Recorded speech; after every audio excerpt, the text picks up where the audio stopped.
Hello, and welcome to my channel, AB Make It Artwork, where we do what we do to make that artwork for you. And as you can see, this is a continuation of the ZomBabe series.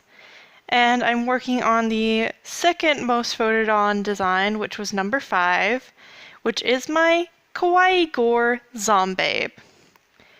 And I'm probably going to talk only a little bit about the coloring process. I decided not to show the lines because that's extra footage, and recording that kind of requires me to stay in one position, and sometimes I just like to move my page around when I'm doing line work. Makes it a little bit easier than keeping it stationary.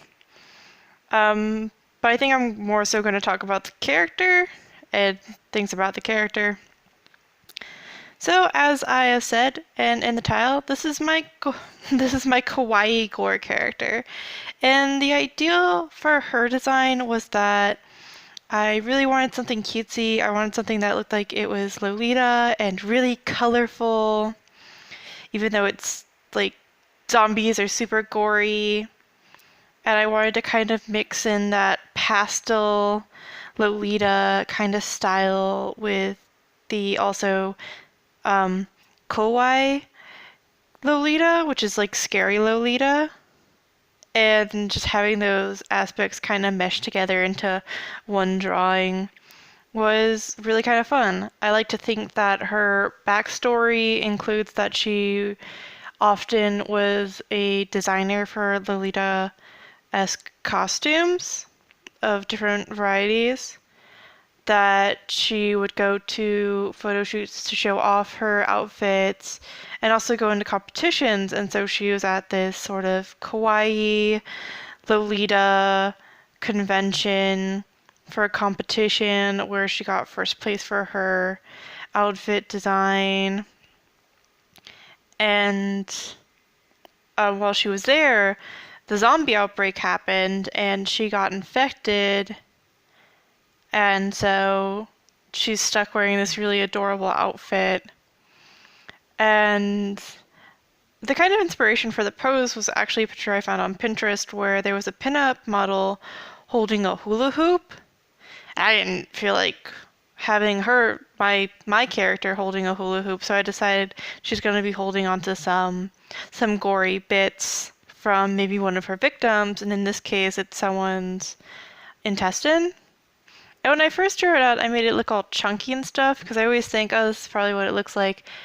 But when I went to refine the piece and do research, I realized that the intestine that I'm thinking of, gosh darn, I can't tell the difference between why the large intestine is called the large intestine and the small intestine is the small intestine, but I guess it's maybe because it's smaller in diameter, but it seems like it's longer.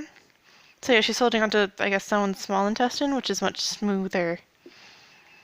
And I had to play around. I also realized that with the bones on her leggings, well, technically pantyhose, that kind of like those cat-eared stockings where it's black on the bottom but skin toned higher up, but that the bone wasn't correct in my initial concept. And so I went and found out what's the proper bone structure for the leg, and I worked that out in the line works. As you can see right now, I'm just coloring in her outfit. I didn't care if I went over the intestines because I'm going to make them darker later, but the method I went to get the right color for that, I'll probably talk about when it comes to I'll talk about it when it comes to actually coloring it. I think right now I'm working on her shoes, which were these really chunky platforms that I thought were adorable. Like, a lot of this is really pastel Lolita, but the way her hair is more of like a really cute pastel pinup, which could be considered Lolita or pinup, and it was really cute. I liked a lot of things about this piece. Going in with some more pinks. I had to really work on trying to get the right kind of pink and the right kind of shades of pink for her dress, because when I drew it out with pencils, sometimes I don't have the same pencils as I do markers, and my markers are quite limited. to just what I happen to have in Spectrum Noir and Prismacolor. But I think with what I had, I did pretty alright. I think this is me going over it with a colorless blender. Yeah, I didn't list that in the supplies because I always think, colorless blender, no one really cares about that. And yeah, right there I was using my light cerulean to kind of give the stockings a more purple color. Yeah, a lot of her color scheme is very pink and purple with light accents of aquamarine. And I like to think that her right arm kind of fell off and that it needed to be stitched on. Oh, here I'm working on the intestines, and how I did that for the colors was I used a sienna brown, and then I would kind of oversaturate that color with Deco Peach. Is it Deco or Deco? I'm not sure. I'm gonna go with Deco. And I oversaturated that color with Deco Peach to kind of lighten it up and give the kind of tone of like the organ as I saw it in the photos. And I also went over it with a colorless blender to kind of lighten up the color. I think had I been more careful with the initial dropping of pink on the dress over it, it wouldn't have seemed so pink in the center. Here's dark umber that I'm kind of using to give some gory accents of like gross scoops of blood and just gory nastiness that I'm just always so fond of.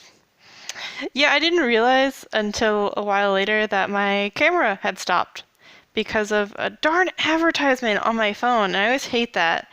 But I only missed like maybe 7 minutes of the drawing, which isn't like a lot. I was just like going around putting down Scarlet Lake for blood to give it more of a red tone for the blood so it's not too brown.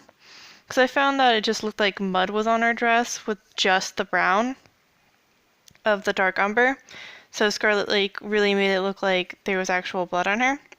And right now you can see I'm kind of working on the border around the character, which is True Blue, which happened to be the blue I used with the original concept as far as like the Prismacolor Verithin pencils go. And I think this was about where I was just at the end of it and just working on borders. And when it came to some of the borders, the colors are kind of a color that I've already used in the overall design, but will contrast well with the kind of droplet border that surrounds the character. And the reason why I do this kind of border thing where one side gets a highlight of the magic white ink pen and the other side gets a shadow in a contrasting color is because I didn't want to leave the background just blank, and I didn't want to make a really intricate background. And this is kind of just my middle ground of filling in some dead space while keeping it interesting. Like the gooey droplets really do add this kind of cool effect. I decided to add some like blood splatters onto her clunky shoes, doll shoes. And I used Deco Peach to also saturate the red so that it looks like it's sinking into the clothing. And I think right now I'm just like working on the line work so that it looks a little cleaner in certain areas. Particular thing about this one is that I went a lot lighter and thinner with the line work for this piece because I didn't want the lines to be too thick and clunky.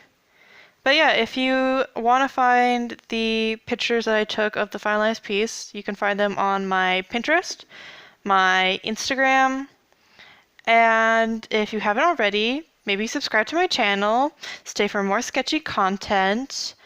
Follow me on Instagram, Pinterest, and always remember to do what you do to make that artwork for you. Bye!